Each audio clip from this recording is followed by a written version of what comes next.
दिया गया है त्रिभुज की माध्यिकाएं 9, 12, 15 है। माध्यिकाएं मीडियंस 9, 12, 15 है। तो इस त्रिभुज का क्षेत्रफल क्या होगा? तो ये साफ साफ हमें दिखाई दे रहा है कि माध्यिकाएं जो है वो ट्रिपलेट है। तो एरिया जो आता है 1/2 9 × 12 और इसको हमें 4/3 से गुणा करना होता है।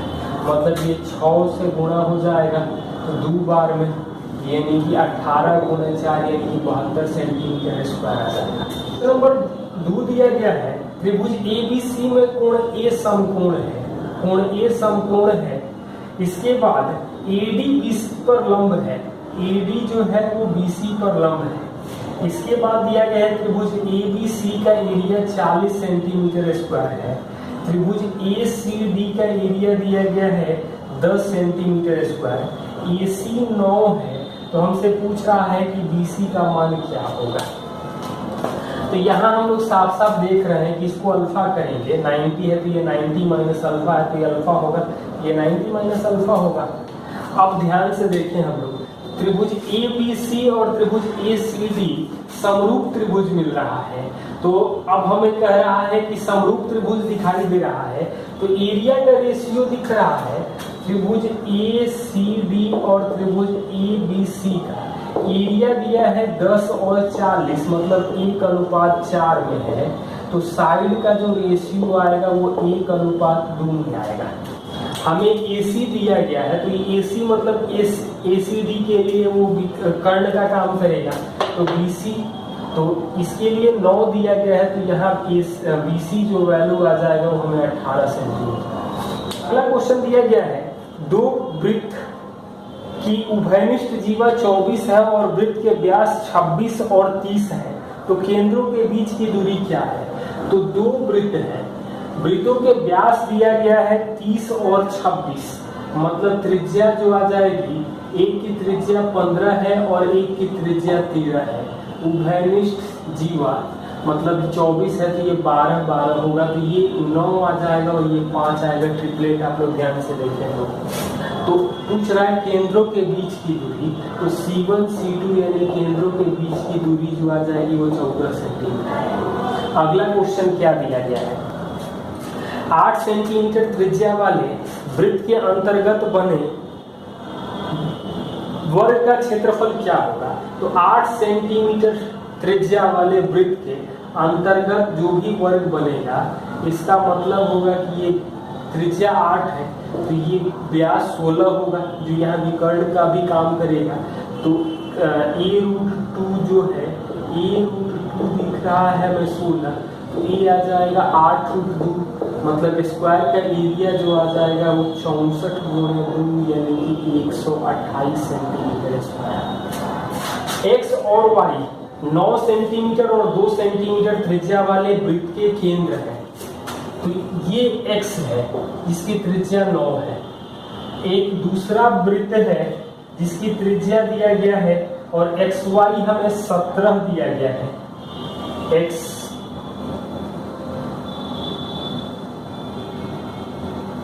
Y 17 दिया गया है। ये Y जो है 2 सेंटीमीटर त्रिज्या का एक वृत्त है। ये एक ऐसा वृत्त है जिसकी केंद्र दोनों वृत्तों को बाहर से स्पर्श करती है। दोनों वृत्तों को बाहर से ये Z स्पर्श करता है। तो ये तो आएगा 9, ये 9 है, ये R होगा, ये 2 + R, ये 2 है, ये R होगा। ये XY 17 दिया गया है, मतलब टोटल XY का लेंथ ये 17 दिया गया है। और एंगल XZY दिया गया है 90, तो त्रिज्या क्या आएगी? तो ये हम लोग याद करेंगे ट्रिपलेट में 8, 15, 17 होता था। तो ये 17 दिख रहा है, तो 8 होने के लिए मतलब ये 6 होगा, 15 होने के लिए त्रिज्या 6 आ जाएगी। हमें आसानी से कैलकुलेट हो जाएगा यदि हमें ट्रिपलेट याद है। क्वेश्चन दिया गया है कि अंतःकोण और बहिष्य कोण का अंतर दिया गया है 108 डिग्री। तो भुजाओं की संख्या क्या होगी? तो ये हम लोग जानते हैं कि अंतःकोण और बहिष्य कोण 180 डिग्री होता है। यदि घटा देंगे तो हमें 2 एक्सटर्नल एंगल आएगा 72, यानी एक्सटर्नल एंगल आएगा 36, यानी कि n जो आएगा 360/36 यानी कि 10 आ जाएगा। 10 भुजाएं मिलेंगी। ये O त्रिभुज का परिकेंद्र है जो त्रिभुज के अंदर है, तो O परिकेंद्र है, इसका मतलब ये है कि O परिकेंद्र है, ये ABC नाम दिया गया है। और हमसे पूछ रहा है कि angle OBC plus angle BAC क्या होगा, तो ये पूछ रहा है क्या होगा, परिकेंद्र है। तो OBC मतलब इसको अल्फा करेंगे तो ये भी अल्फा आएगा, मतलब 180 माइनस 2 अल्फा आएगा, तो ये 90 माइनस अल्फा आ जाएगा। अब हमें दोनों का वैल्यू जोड़ देंगे, तो ये अल्फा है और ये 90 माइनस अल्फा है, जोड़ देंगे तो ये दोनों का सम आएगा 90। यही ऑर्थो सेंटर होता है, इन दोनों का सम जो होता है वो 180 डिग्री होता है। और अंतः केंद्र के केस में ये एंगल होता है 90 प्लस a/2। समलंब चतुर्भुज की समानांतर भुजाएं 4 और 8 है, मतलब ये 8 है, ये 4 है। विकर्णों के मध्य बिंदु MN है, विकर्णों के मध्य बिंदु जो है वो M और N है, ये M है और ये N है। हमसे पूछ रहा है कि MN का लेंथ क्या होगा, तो इस सवाल के लिए जब भी हमें विकर्णों के मध्य बिंदु पूछा जाए तो 1/2 8 माइनस 4 मान आएगा, वो भुजाओं के अंतर का आधा करेंगे तो 4/2 यानी कि 2 सेंटीमीटर आएगा। नेक्स्ट क्वेश्चन क्या दिया गया है, त्रिभुज ABC में कोण A दिया गया है 90 डिग्री, ACB 60 है, ACB ये 60 है। तो पूछ रहा है कि परित्रिज्या और भुजा AB का अनुपात क्या होगा, मतलब कि ये 30 होगा तो ये 1 आएगा, ये √3 आ जाएगा, ये 2 आ जाएगा। तो परित्रिज्या मतलब कैपिटल और R और AB का अनुपात, तो कैपिटल R जो आएगा वो कर्ण का आधा होगा और AB का मतलब होगा √3, 1 अनुपात √3 आ जाएगा। क्वेश्चन दिया गया है कि दो वृत्त बाहर से स्पर्श करते हैं, वृत्त का फिगर आप लोग ठीक से देख सकते हैं। यहाँ एक बिंदु है कोई बाहर में, B और C केंद्र है दोनों के, और D और E जो है, D और E मतलब ADE स्पर्श रेखा है, और त्रिज्या का अनुपात मतलब कि BD और DE का CE का रेशियो, तो पहले त्रिज्या R1 और दूसरे की त्रिज्या R2 है, ये रेशियो 3:5 दिया गया है। इसके बाद AC हमें दिया गया है 40, तो हमें DE का मान पूछा गया है क्या होगा, तो ये हम लोग कह सकते हैं कि ये 90 होगा, ये 90 होगा। ये एंगल दोनों में कॉमन है, मतलब सिमिलरिटी मिल जाएगी। तो ट्रायंगल ABD और ट्रायंगल ACE में सिमिलरिटी होगी। ये अनुपात दिया गया है त्रिज्या का 3 और 5 में, मतलब ये पूरा 40 है, ये पूरा वैल्यू 40 है, तो 5 के लिए 40 है, मतलब इसको हमें 24 होना पड़ेगा 3 के लिए। अब ये हम लोग कह सकते हैं 16, तो 16 कहने का मतलब है कि ये 3 और 5 के अनुपात में है, तो 8 के लिए 16 मिल रहा है, तो ये 6 आ जाएगा और ये 10 आ जाएगा त्रिज्या, तो ये भी 6 आ जाएगा, तो बाकी इधर बचेगा 24, मतलब ये 18 आ जाएगा त्रिज्या के बाहर वाला भाग। हमें DE पूछा गया है, तो ये हम लोग ध्यान से देखें, ये 16 है, ये दिया गया है, मतलब 3:5 का रेशियो है, तो ये 6 है, ये 10 है, तो DE का जो वैल्यू आएगा वो 16 के स्क्वायर में से 10 माइनस 6 मतलब 4 का स्क्वायर घटा देंगे, तो 256 में से 16 घटा देंगे तो 240 का वर्गमूल जो आएगा वो 4√15 आ जाएगा।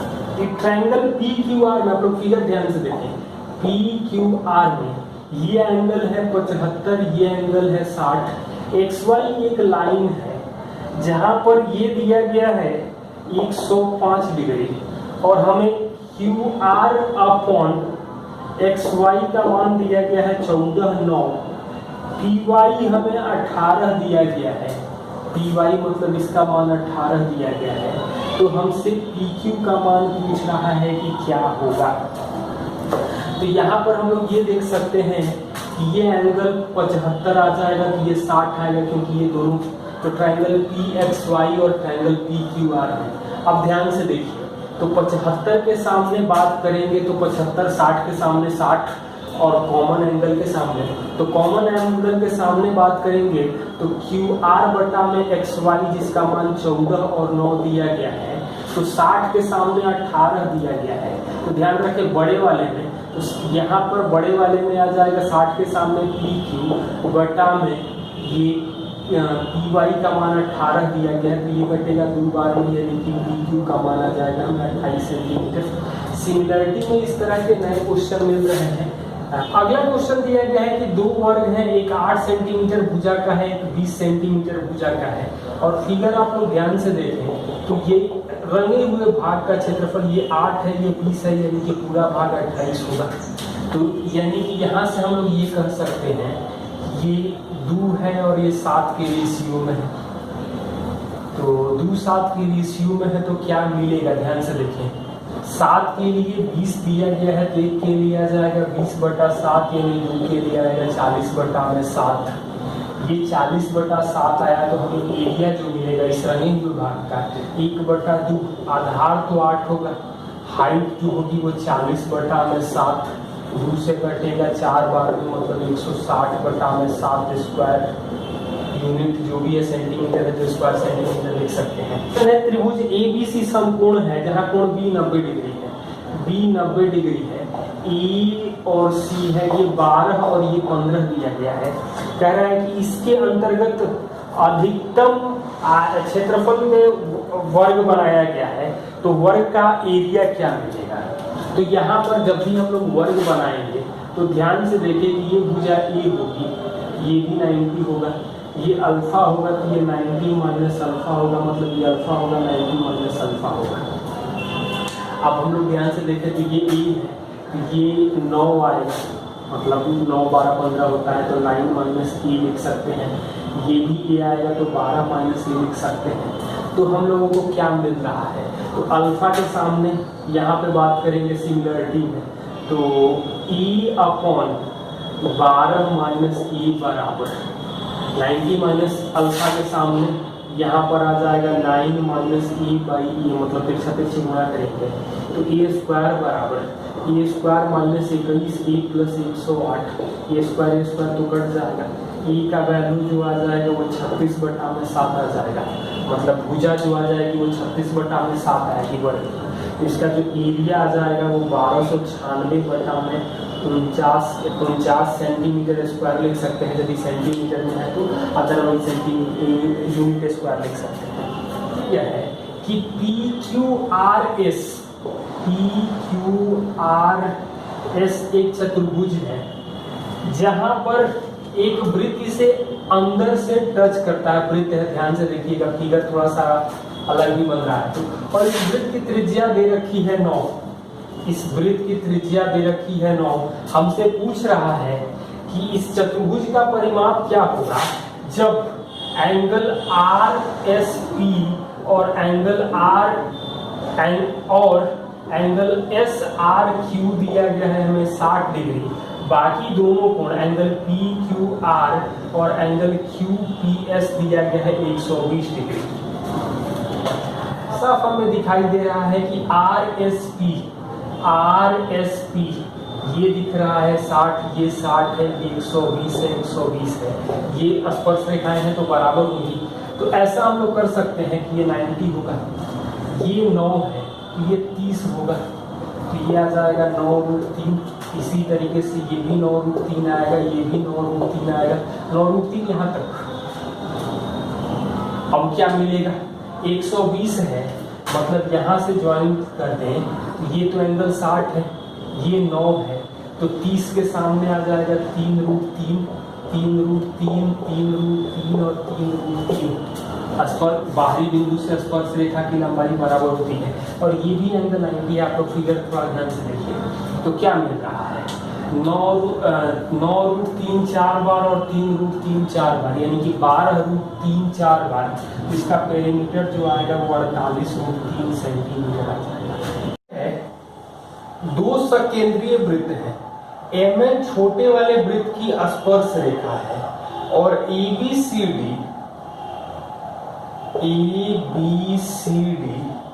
एक प्रतिच्छेदी रेखा है, छोटे वाले के लिए और बड़े वाले के लिए एक जीवा है। AB का वैल्यू दिया गया है 30, CD का वैल्यू दिया गया है 24, तो MN का मान हमें क्या मिलेगा, आप लोग ध्यान से देखें।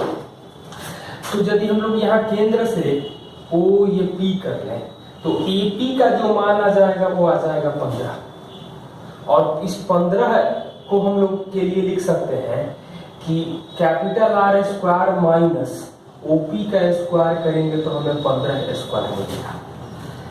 CP का मान जो आ जाएगा वो 12 आ जाएगा, मतलब स्मॉल r के स्क्वायर में से OP का स्क्वायर घटाएंगे तो 12 स्क्वायर मिलेगा। अब इक्वेशन 2 में से इक्वेशन 1 को घटा दें तो r square minus r square जो आ जाएगा वो 15 स्क्वायर में से 12 स्क्वायर घटा देंगे तो 9 स्क्वायर आ जाएगा। ट्रिपलेट याद रखिए। जो mn है वो है क्या, आप ध्यान से देखिए, कैपिटल R के स्क्वायर में से स्मॉल r का स्क्वायर घटाएंगे तो mn का आधा मिलेगा, मतलब अंडर रूट जो होगा वो, मतलब 9 mn जो आएगा वो दुगुना होगा r square minus r square का। मतलब ये भाग हम बात करें, कोई बिंदु नाम दे सकते हैं तो क्या मिल जाएगा, ये वैल्यू तो 9 है, यानी 9 दूनी 18, और थोड़ा सा कॉन्सेंट्रेट करते तो यहीं से दिखाई दे रहा था 30 24 तो 18 होगा क्योंकि ट्रिपलेट है। दो वृत्तों की त्रिज्याएं 9 और 12 है और केंद्रों के बीच की दूरी 15 है, तो उभयनिष्ठ जीवा की लंबाई क्या होगी। तो दो वृत्त हैं जिनकी त्रिज्याएं दे रखी हैं 9 और 12, ध्यान से देखें तो ये त्रिज्या 9 है, ये त्रिज्या 12 है, केंद्रों के बीच की दूरी 15 है, तो उभयनिष्ठ जीवा मतलब ये हमसे पूछा जा रहा है।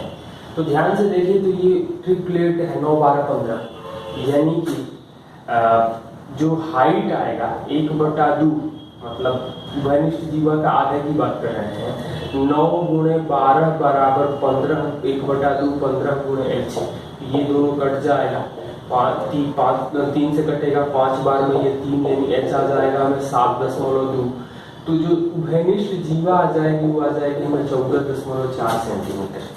अगला क्वेश्चन दिया गया है कि A B C D E F G H एक क्रम में है, A B C D E F G H मतलब अष्टभुज है, तो एंगल एफ डी एच का मान क्या होगा। तो ध्यान से हम लोग देखें,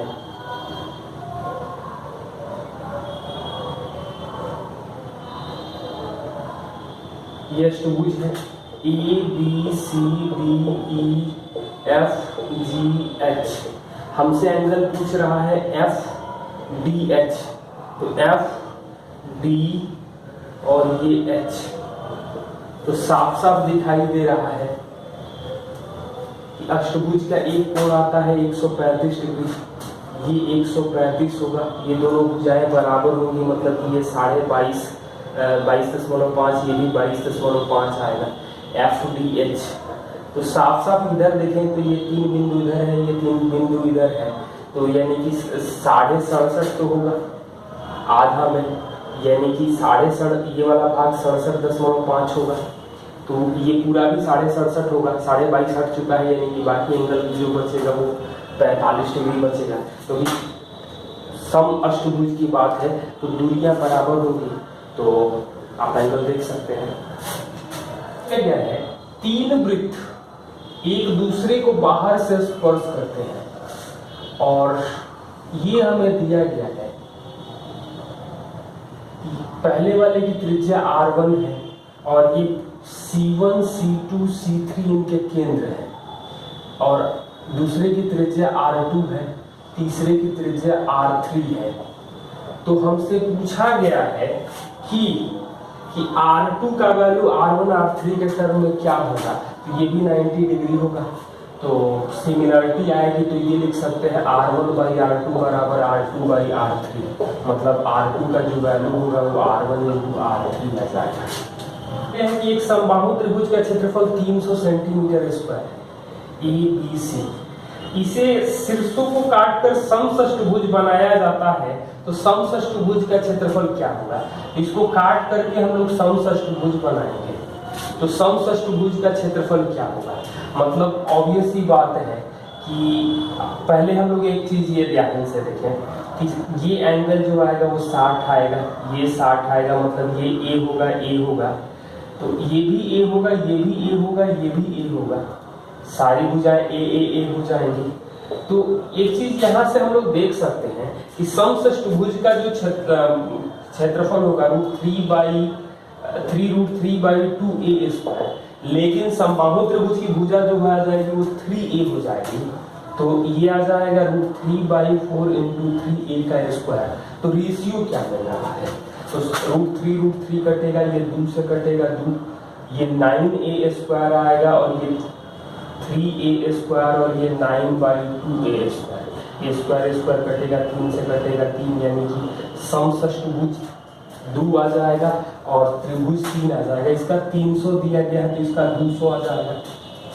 इसमें सवाल ये भी पूछा जाता है कि समषष्टभुज का जो क्षेत्रफल है वो त्रिभुज के समबाहु त्रिभुज के क्षेत्रफल का कितना परसेंटेज है, तो कोई जरूरत नहीं था डाटा देने के लिए, तो 3 है और ये 2 है, इसका मतलब ये आ जाएगा कि सीधा 66.2/3% हो जाएगा, मतलब कि 35.1/3% हम लोग काट के हटा रहे हैं। इसमें सेम सवाल आप लोग देख सकते हैं कि वर्ग को काट करके अष्टभुज बना दें, समअष्टभुज। इसी में हम लोग देख सकते हैं कि वर्ग को काट करके समअष्टभुज बनाएंगे तो क्या होगा।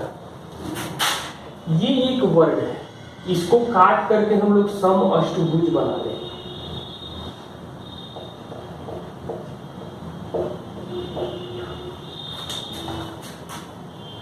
तो हमें क्या मिलेगा, तो ये मालूम है कि ये 45 होगा, तो ये a होगा, ये a होगा, तो ये a√2 होगा, तो इसको भी a√2 होना पड़ेगा, ये a है, ये a√2 होगा। तो अब यहाँ पर हम लोग देखें कि वर्ग का जो क्षेत्रफल होगा वो कितना होगा, तो वर्ग की भुजा जो आ जाएगी वो 2a + √2a, ये वर्ग का क्षेत्रफल आ जाएगा। अब हम लोग क्या घटा दें, तो समअष्टभुज में समअष्टभुज का जब क्षेत्रफल निकालना होगा तो समअष्टभुज का क्षेत्रफल निकालना है, तो वर्ग के क्षेत्रफल में से हम लोग वर्ग का क्षेत्रफल में से 4 त्रिभुज का क्षेत्रफल घटा देंगे, 1/2a × a, मतलब कि ये आ जाएगा 2a + √2a का होल स्क्वायर माइनस 2a², ये हमें मिल जाएगा।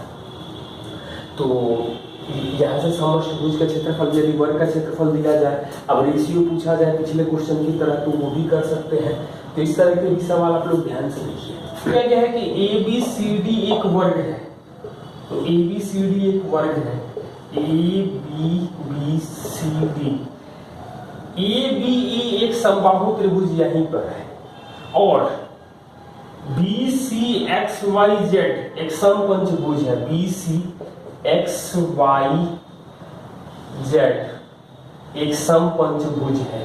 तो हमसे पूछ रहा है कि एंगल EBZ क्या होगा, एंगल EBZ का मान क्या है। तो आप लोग ध्यान से देखें, तो समबाहु त्रिभुज है तो ये 60 डिग्री आ जाएगा, वर्ग है तो ये 90 आ जाएगा, समपंचभुज का प्रत्येक अंतः कोण 108 डिग्री होता है, आप लोग कैलकुलेट करें। अब ये बाकी बचेगा कितना, तो ये 150 हो गया, 258, यानी 308 होने के लिए एंगल EBZ जो आ जाएगा वो 102 डिग्री होगा। वर्ग के अंतर्गत ABCD एक वर्ग है, इसके अंतर्गत AOB एक समबाहु त्रिभुज है, तो एंगल COD क्या मिलेगा, तो साफ साफ दिखाई दे रहा है कि ये 60 होगा, ये 60 होगा, भुजाएं बराबर ही होंगी, ध्यान से देखें तो ये 60 होगा, ये 30 बाकी बचेगा क्योंकि 90 डिग्री है, तो ये 75 आ जाएगा, बराबर भुजाएं ये भी 75 आ जाएगा। तो बचा कितना, 75 150 और 60 210, तो एंगल COD जो आ जाएगा वो हमें 150 डिग्री आ जाएगा। वैसे भी देख सकते थे कि ये 15 आ जाएगा, तो भी ये 150 हो जाएगा, क्योंकि त्रिभुज के तीनों कोणों का योग 180।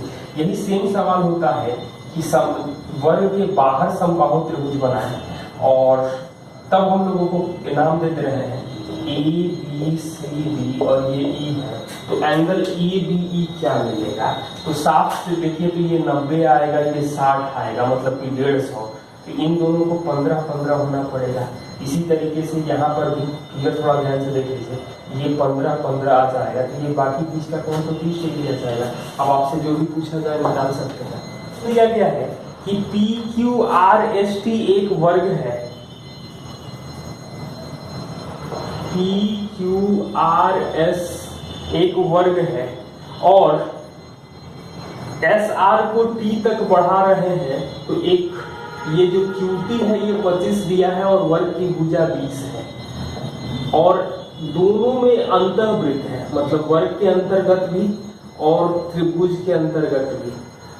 इसकी त्रिज्या, इसका केंद्र O1 है और इसका केंद्र O2 है, तो O1 और O2 के बीच की दूरी क्या होगी, ध्यान से देखिए। तो ये भी 20 होगा, ये 25 दिया गया है क्योंकि ये 90 डिग्री है, तो ये 15 आ जाएगा, ये 15 आ जाएगा। तो इसकी त्रिज्या तो आ जाएगी हमें 10, अंतर्वृत्त की त्रिज्या आएगी 15 + 20 - 25 का आधा, यानी कि 5 आ जाएगा। तो ये त्रिज्या तो हमें 5 मिला। अब ये यहाँ लाइन ड्रॉ कर दें तो क्या मिलेगा, तो ये यहाँ पर टच कर रहा है, ध्यान से देखिए फिगर में। तो ये 10 है और ये 5 यानी कि 15, ये दूरी 5 आ जाएगा। तो O1 O2 के बीच की दूरी क्या आ जाएगी, तो 15 का स्क्वायर प्लस 5 का स्क्वायर करेंगे तो 225 और 25 करेंगे तो 250, 250 का फैक्टराइज करेंगे तो 5√10 आ जाएगा। एक फिगर दिया गया, ध्यान से देखिए आप लोग,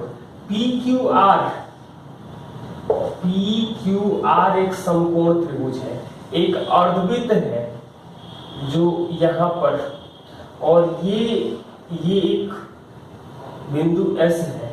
PQ 35 दिया है, PQ दिया गया है 35, QS दिया गया है 28। तो हमें पूछ रहा है कि RS का मान क्या होगा।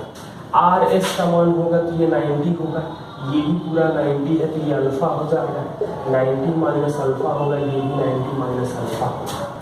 अब हम लोग देखें, हमें पूछा जा रहा है कि RS का मान क्या मिलेगा। तो 35 दिया है, QS 28 दिया गया है, PQ 35 दिया है, QS 28 दिया है, तो ये 21 आएगा क्योंकि राइट एंगल का एंगल है। ये अल्फा है तो 90 minus alpha, alpha 90 minus alpha. अब ध्यान से देखें, तो हमसे पूछा गया है कि RS का वैल्यू क्या होगा। RS मतलब 90 माइनस अल्फा के सामने, तो RS बटा में 28 बराबर आगे सामने करें तो 28 बटा में 21 आ जाएगा, 28 बटा में 21 आ जाएगा, ये 4/3 आ जाएगा, मतलब RS का वैल्यू आ जाएगा 112/3 यानी 37.33 सेंटीमीटर हो जाएगा। तो एक समबाहु त्रिभुज में एक अंतःवृत्त पहले ये है, इसके ऊपर एक और अंतःवृत्त बनेगा, तो ये ध्यान रखना अंतःवृत्त है जो इसको स्पर्श कर रहा है, कट नहीं कर रहा है। तो छोटे वाले की त्रिज्या जो होगी वो बड़े वाले की त्रिज्या की आधी हो, 1/3 हो जाएगी, ये हमें ध्यान रखना होगा। इसमें कई क्वेश्चन पूछे जाते हैं, जैसे छोटे वाले का एरिया 154 है तो बड़े वाले का एरिया क्या होगा, या कई बार साइड भी पूछा जाता है, तो ये हमें ध्यान रखना होगा। यदि छोटे की त्रिज्या मालूम है तो उसका 3 गुना होगा बड़े वाले की त्रिज्या, और वहां से हम लोग हाइट भी निकालने के लिए कंफर्टेबल हो जाएंगे। तो कई बार भुजाएं भी पूछा जाता है, तो जैसे मान लीजिए तो इसका एरिया जो आएगा वो 154 × 9 आ जाएगा, तो 1386 आ जाएगा। यही यदि ये दिया जाए कि छोटे वाले की त्रिज्या जो है वो 4 है, छोटे वाले की त्रिज्या R1 4 दिया गया है, मतलब R2 जो आ जाएगा वो 12 आ जाएगा। R2 12 आने का मतलब है कि हाइट जो आ जाएगी वो 36 आ जाएगी, क्योंकि 3/2 हमें 36 मिल रहा है। तो यहाँ से एरिया पूछा जाए, भुजा पूछा जाए, तो आप जो भी पूछा जाए बता सकते हैं। एक वृत्त है जहां पर QRS एक प्रतिच्छेदी रेखा है और P केंद्र है, P बाहर आगे तक बढ़ा रहे हैं, इन दोनों को मिलाए हैं, और हमें दिया गया है QS बराबर PR दिया गया है, और पूछा गया है एंगल RSP अनुपात एंगल TPR का अनुपात क्या होगा। TPR मतलब ये RSP ये, इसको अल्फा मान लें, अनुपात पूछा है। QS दिया है PR के बराबर, QS दिया गया है, मतलब ये भी तो त्रिज्या है, तो ऑब्वियस सी बात है कि यहाँ भी अल्फा होगा, तो ये वैल्यू 2 अल्फा होगा, ये 2 अल्फा होगा, तो ये आ जाएगा 180 माइनस 4 अल्फा, मतलब इसका मान 3 अल्फा होना पड़ेगा। कैलकुलेशन ध्यान से देखेंगे तो अल्फा और 3 अल्फा का अनुपात करेंगे तो 1:3 आ जाएगा। एक वृत्त है जहां पर RS और ये दिया गया है PQ, आगे बढ़ा रहे हैं तो X तक पहुंच रहा है, और SX स्पर्श रेखा है, और ये दिया गया है कि SX बराबर OX बराबर OR और QX बराबर 3, PQ बराबर 9, तो OS का वैल्यू क्या आ जाएगा।